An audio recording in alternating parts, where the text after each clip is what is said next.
the Sabbatical year. At the end of every 7 years you shall grant the release of debts. And this is the regulation for the release of debts: every creditor is to forgive what he has loaned to his neighbor. He shall not require it of his neighbor and his brother, because the Lord's release has been proclaimed. From a foreigner you may require it, but your hand shall forgive whatever of yours is with your brother. However, there will be no poor among you, since the Lord will certainly bless you in the land which the Lord your God is giving you as an inheritance to possess, if only you listen obediently to the voice of the Lord your God, to follow carefully all this commandment which I am commanding you today. For the Lord your God will have blessed you just as he has promised you, and you will lend to many nations, but you will not borrow. And you will rule over many nations, but they will not rule over you.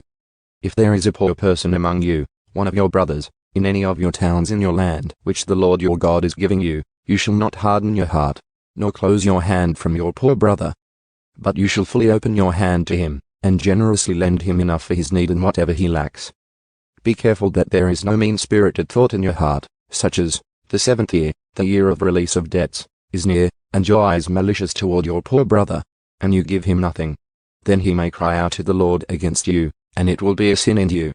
You shall generously give to him, and your heart shall not be grudging when you give to him, because for this thing the Lord your God will bless you in all your work, and in all your undertakings. For the poor will not cease to exist in the land. Therefore I am commanding you, saying, you shall fully open your hand to your brother, to your needy and poor in your land. If your fellow countryman, a Hebrew man or woman, is sold to you, then he shall serve you for 6 years, but in the 7th year you shall set him free. And when you set him free, you shall not send him away empty-handed. You shall give generously to him from your flock, your threshing floor, and from your wine vat. You shall give to him as the Lord your God has blessed you. And you are to remember that you were a slave in the land of Egypt, and the Lord your God redeemed you. Therefore I am commanding this of you today. But it shall come about, if he says to you, I will not leave you, because he loves you and your household, since he is doing well with you, then you shall take an awl and pierce it through his ear into the door, and he shall be your servant permanently. You shall also do the same to your female slave. It shall not seem difficult for you when you set him free, because he has given you 6 years with double the service of a hired worker. So the Lord your God will bless you in whatever you do. You shall consecrate to the Lord your God all the firstborn males that are born in your herd and in your flock.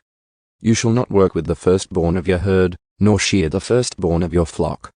You and your household shall eat it every year before the Lord your God in the place which the Lord chooses. But if it has any impairment, such as a limp, or blindness, or any serious impairment, you shall not sacrifice it to the Lord your God. You shall eat it within your gates. The unclean and the clean alike may eat it, as a gazelle or a deer. Only you shall not eat its blood. You are to pour it out on the ground like water.